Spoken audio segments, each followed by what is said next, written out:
Hello and welcome to my brand new series covering the Mortal Realms magazine set in the Warhammer Age of Sigmar universe. In this episode we're going to be covering the building section of issue 1, so stay tuned to find out more.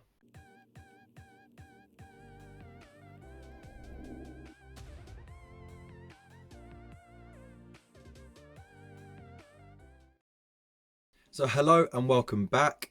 First of all, if you want to find out all the latest tips and hints on the painting, building and playing side of things, click that subscribe button and a little bell icon next to it so you get notified every time I upload a video. I also do my best to cover all the issues as they come, but as I will be subscribed, I'll only be getting them once a month, so I might come a little bit late on those reviews. Nevertheless, I'll still do my best to cover them. Also, if you want to support the channel, there are links down below so you can do that. Plus, there are some fantastic links down there for Facebook groups which are full of amazing, enthusiastic and helpful, friendly, encouraging people from the hobby that you can chat to. You can show your pictures off of what you're doing, and it's a great community, so please do check those out. Now, the real reason you came to watch this video. So in this episode I'm going to show you how to make your easy to build sequitors and chain rasps without doing those easy to do mistakes and without using any glue either. And I'll show you how to use the tools that you will receive in your first free gift if you have subscribed. So let's get to it, shall we? First of all, if you do subscribe, the first subscriber gift is going to be set plastic glue, clippers like these, and a mold line remover like this. It's exactly the same as the one sold in Games Workshop, but without the large handle on it. I'm guessing that's just to keep costs down, but it's still effective. It's just a little bit fiddly at times. I got all these bits with the Warhammer 40,000 Conquest subscription, and as you can see I still got plenty of glue left and these are still in good nick. I have had these for a while too. You buy these from Games Workshop, but you can get any old clippers from any hobby shop or from pound shop, anywhere really. So yeah, also if you don't have a mold line remover, you can use a blade, so I'll show you how to use that safely as well. This is a hobby scalpel.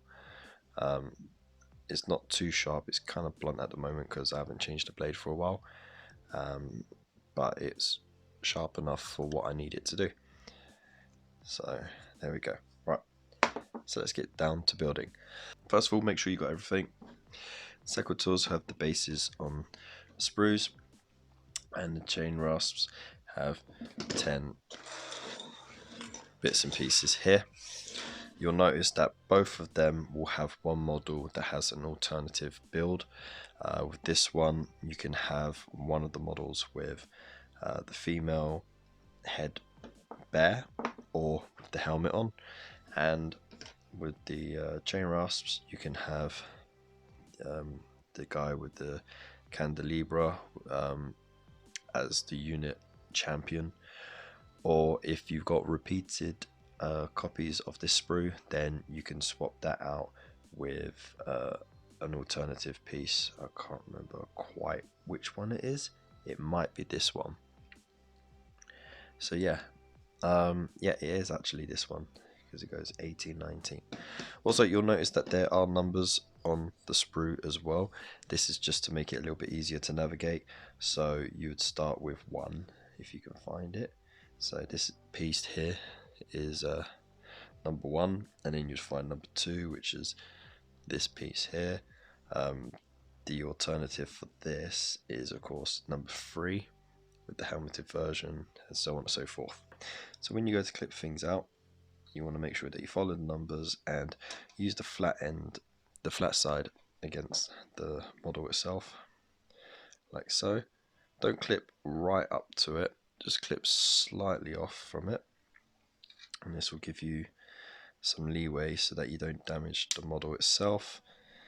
should the sprue come away a bit too prematurely. I'm going to go for the bare head option because why not? And it gives a great painting opportunity further down the line in the subscription. That's 2, that's 3, where's 4? 4 is here. You'll notice that pieces will have little extended parts on them. These are your pins. You want to make sure that you don't clip them off. So just make sure you have a good look at the pictures in the instructions if you're unsure. You've got the front, you've got the back, weapon, shield, and head. Groovy. Now, before you start putting them together, what you want to do is get your mold line remover or blade, and you use the flat side and put your finger on the curved side, and you just drag it along. And that's what you do, you just drag it like so, or you could push it across like so, and what it does is it just smooths it out without the risk of leaving the big chunk missing if you went to cut it out with a blade. So it will look rough, but when you paint over it, it will actually be quite smooth. Can take a bit of time. If you've got any curved surfaces, you can always use the other side as well. Or if you need like just a fiddly bit, then you can use the end like so. But say you got a little bit of the sprue left on there that's just big enough to be clipped off, this will make removing that a little bit easier. Like so. Okay, and then of course mold lines with the newer sculpts like these are not too noticeable. So yeah, you just use this and just lightly go over those raised areas that look like it's been pressed. Like that. And that way you won't blur out any of the details. And then you just do that with the rest of it. Alright, if you are going to use a blade, then I'm going to teach you how to do it safely. So we'll use this bit because it's got some fiddly areas to it. What you want to do is, normally you would cut away, but because it's small, it's fiddly. What you want to do is make sure your thumb is out the way, like so, and then with great control you lean the flat side of the blade against the model. This way you get more control over how much you slice off at a time, and you always just take a little bit at a time. It's better to take less than more, so you don't overdo it. Like so. Then you finish off with a little scrape with the sharp edge of the blade, and boom, it's nice and smooth. And then you just go along and see if you can find any odd lines. So you got a little bit here, so you just like that, give it a blow, job done. Once you're done with the blade, it's important that you keep it covered so you don't stab yourself, and make sure you are working on a steady worktop and you use the blade over the worktop. If you're sitting back and you drop it, you could stab your foot. Has been known. So now I've got all my pieces out and ready. What I'm going to do is, before I start putting them together, I'm going to have a look at these pins. Now you can sort of just, without pushing them in properly, you can get a good idea of where they're supposed to go. So I'll take the back bit, pop the head and chest and upper leg about there, like so. That would come in over like so,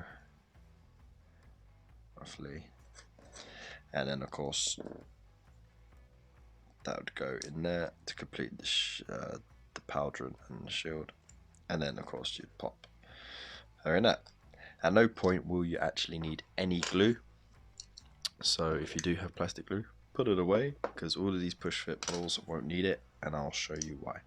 Now, as a little precaution, what I do with push fit is I get the clippers or the blade, and so what I do is I cut a slight diagonal, doesn't matter which direction, but I just cut that off, and it makes it more of a hypodermic sort of shape. The reason why I do this is because when you push it into the gap, some of these pins will fit a little too well, and as a result you won't be able to push the air out past the pin, which means you won't be able to put the piece in fully. But as you can see, this has gone right in nice and snug, and it's not even loose. So I'll do the same with this one. Now you have to be extra careful on the smaller ones as well, just to take a little bit off, otherwise it will become too loose and then you will have to glue it.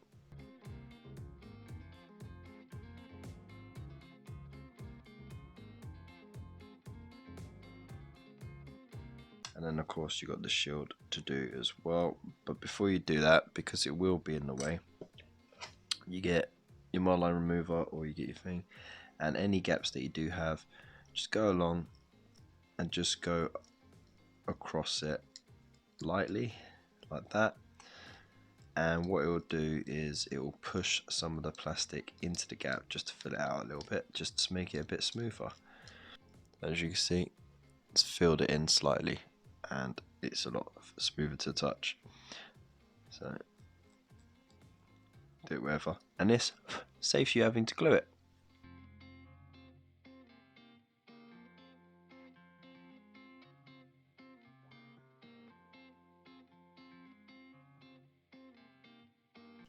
The great thing is, because you haven't glued it in, when it comes to painting the base, you can pop her out, or if you need to pop underneath, if you need to paint underneath, just pop her out.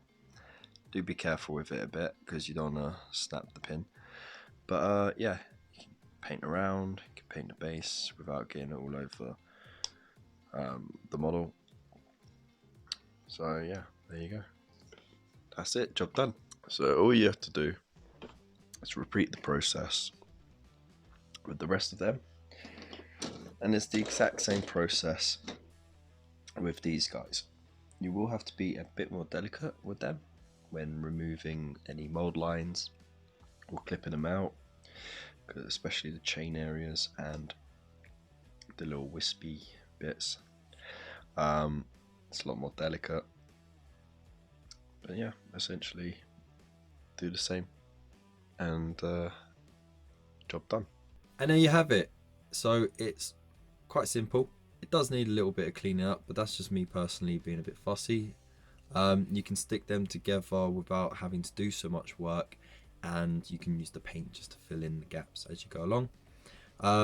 But yeah, essentially these models are some of the best mass-produced plastic minis that you'll ever get, in terms of detail and in terms of the reduction in any mistakes that they have, the mold lines and stuff like that. So they're fantastic, as they were really hard to work with 10 years ago, or even 5. So yeah, again, if you want to go to those links in the description below, check out those groups. You can post pictures of what you've done really with them, if you've painted them up already, or if you're just starting out and you're brand new to it and you just put them together, then yeah, show me what you've done with those. It'll be fantastic to see what you've done. So thank you again for watching, and I'll see you in the next one. Peace.